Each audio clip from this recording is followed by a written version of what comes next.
கடந்த வருடம் ஆகஸ்ட் 23ஆம் தேதி ஜலான் மஸ்ஜித் இந்தியாவில் இந்திய மாதுவான 48 வயது விஜயலட்சுமி நில அமிழ்வில் மூழ்கி மாயமானார்.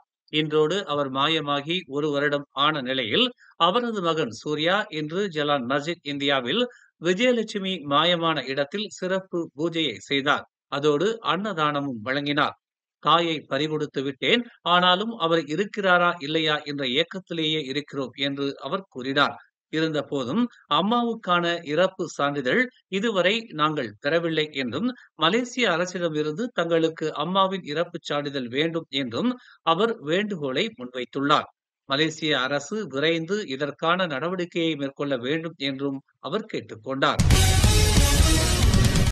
கோலாலம்பூர் நிலையத்தில் தெற்கு வழித்தடத்திற்கான KTMB மின்சார ரயில் சேவையான ATS 3 தொடக்க விழாவை மாட்சிமை தங்கிய மாமன்னர் இன்று அதிகாரப்பூர்வமாக தொடக்கி வைத்தார்.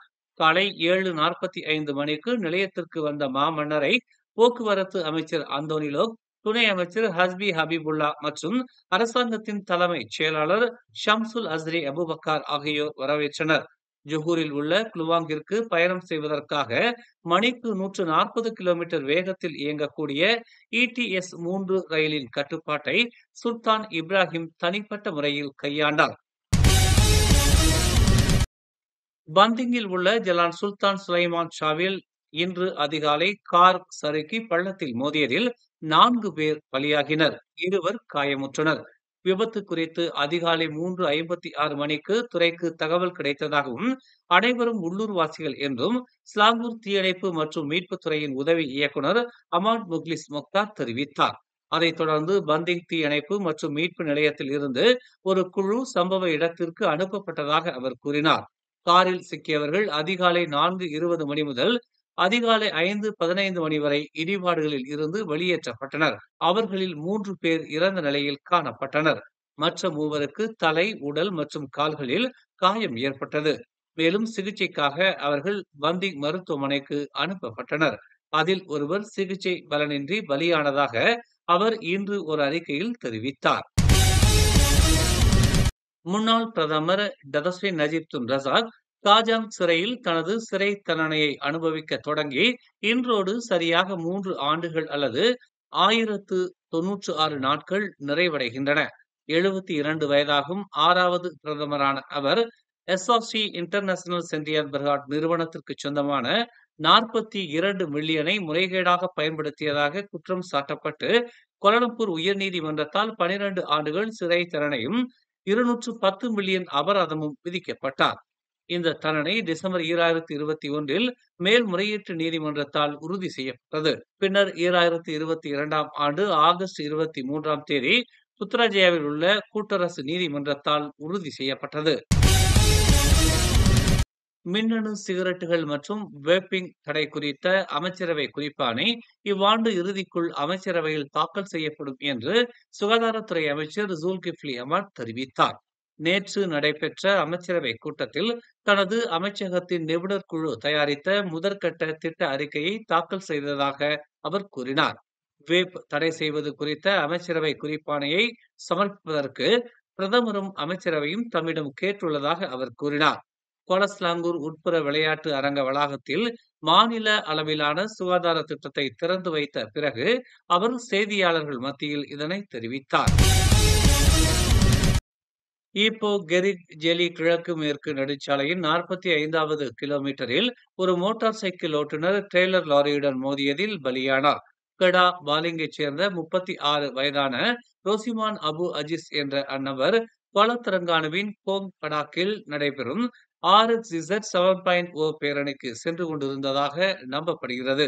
காலை 9 மணி அளவில் இச்சம்பவம் நிகழ்ந்துள்ளது என்றும், கெரிக் திசையிலிருந்து ஜெலி நோக்கி சென்ற பாதிக்கப்பட்டவர் ஒரு வளைவில் மோட்டார் சைக்கிள் ஓட்டும் போது கட்டுப்பாட்டை இழந்து பின்னர் எதிர்பாதையில் சறுக்கி வால்வோ ட்ரெய்லரின் வலது பம்பரில் மோதியதாக நம்பப்படுவதாகவும் கெரிக் காவல்துறை தலைவர் அப்துல் சமாத் ஒஸ்மான் தெரிவித்தார். பாதிக்கப்பட்டவர் பலத்த காயமடைந்தார் என்றும், கெரிக் மருத்துவமனையில் சிகிச்சை பெற்று வந்தபோது அவர் இறந்துவிட்டது உறுதி செய்யப்பட்டதாகவும் அவர் கூறினார். அதே நேரத்தில் ட்ரெய்லர் ஓட்டுநரான 44 வயது உள்ளூர் நபருக்கு எந்த காயமும் ஏற்படவில்லை என்று அவர் ஒரு அறிக்கையில் தெரிவித்தார். தேசிய தினத்தை முன்னிட்டு ஆகஸ்ட் 25ஆம் தேதி முதல் 31ஆம் தேதி வரை டத்தாரான் புத்ராஜயாவில் 2025 தேசிய தினத்திற்கான ஏற்பாடுகள் கொண்டாட்டங்களின் போது அதிகாரிகளின் ஒப்புதல் இல்லாமல் ட்ரோன்களை பறக்கவிட வேண்டாம் என்று பொதுமக்களுக்கு அறிவுறுத்தப்பட்டுள்ளது. தடை உத்தரவை மீறுபவர்கள் மீது கடுமையான நடவடிக்கை எடுக்கப்படும் என்று புத்ராஜயா மாவட்ட காவல்துறை தலைவர் ஏசிபி ஐடி ஷாம் முகமது கூறினார். ஒத்திகை நாளில் காலை 8 மணிக்கு புத்ராஜயா ரமலான் பஜார் தளத்தில் உள்ள லாட் 3C1 பகுதி 3இல் 2 பீரங்கி அணிவகுப்பும் கொண்டாட்ட திட்டத்தின் ஒரு பகுதியாக இருக்கும். புத்ராஜயா மற்றும் அதை சுற்றியுள்ள பகுதிகளில் வசிப்பவர்கள் பீதி அடையவோ அல்லது பதற்றமடையவோ வேண்டாம் என்று அறிவுறுத்தப்படுகிறார்கள் என அவர் கூறினார். டத்தாரான் புத்ராஜயாவில் நடைபெறும் தேசிய தின விழாவில் கலந்து கொள்ள விரும்பினால் தங்கள் பயணங்களை நன்கு திட்டமிடுமாறு ஐடி ஷாம் பொதுமக்களை கேட்டுக்கொண்டார். வசதிக்காகவும் பயண நேரத்தை மிச்சப்படுத்தவும் போக்குவரத்து நெரிசலை குறைக்கவும் ஏற்பாட்டாளர்களால் வழங்கப்படும் மாற்று போக்குவரத்து வசதிகளான ஷட்டில் பேருந்துகள் பயன்படுத்த பொதுமக்கள் ஊக்குவிக்கப்படுகிறார்கள் என்று அவர் கூறினார். கிள்ளான் தேசிய வகை சிம்பாங்கலிமா தமிழ் பள்ளியின் 41ஆம் ஆண்டு பள்ளி விளையாட்டுப் போட்டி வெகு சிறப்பாக நேற்று நடைபெற்றது. கிள்ளான் சுல்தான் சுலைமான் விளையாட்டு அரங்கில் காலை 8 மணிக்கு தொடங்கிய இந்நிகழ்வை பள்ளியின் இணைப்பாட பிரிவு மற்றும் பெற்றோர் ஆசிரியர் சங்கத்தினர் ஏற்பாடு செய்திருந்தனர். நிகழ்வை ஓம்ஸ் அறவாரிய தலைவரும் மலேசிய அறிவா சங்கத்தின் தோற்றுநரும் பள்ளியின் மேலாளர் வாரிய தலைவருமான ஓம்ஸ் பா தியாகராஜன் அதிகாரப்பூர்வமாக திறந்து வைத்து திறப்புரையாற்றினார். பள்ளியின் தலைமை ஆசிரியர் வரவேற்புரை ஆற்ற பெற்றோர் ஆசிரியர் சங்க தலைவர் நாகராஜா சின்னையா சிறப்புரையாற்றினார். தேசிய முன்னாள் விளையாட்டாளர் பி மணியமும் கலந்து கொண்டு பேசினார். விளையாட்டாளர்களின் அணிவகுப்போடு உறுதிமொழி ஏற்கப்பட்டு மாணவ செல்வங்களின் சிறப்பான சும்பா நடனத்தோடு விளையாட்டுப் போட்டிகள் தொடங்கியது. உற்சாகத்தோடு மாணவ செல்வங்கள் தங்கள் திறனை வெளிப்படுத்தினர். குழு மனப்பான்மையோடு பெற்றோர்களும் வருகையாளர்களும் மாணவர்களுக்கு கரவொலி எழுப்பி ஊக்கமளித்தனர். போட்டியில் பச்சை இல்லம் முதல் இடத்தையும், மஞ்சள் இல்லம் 2வது இடத்தையும், சிகப்பு இல்லம் 3வது இடத்தையும் பிடித்தன.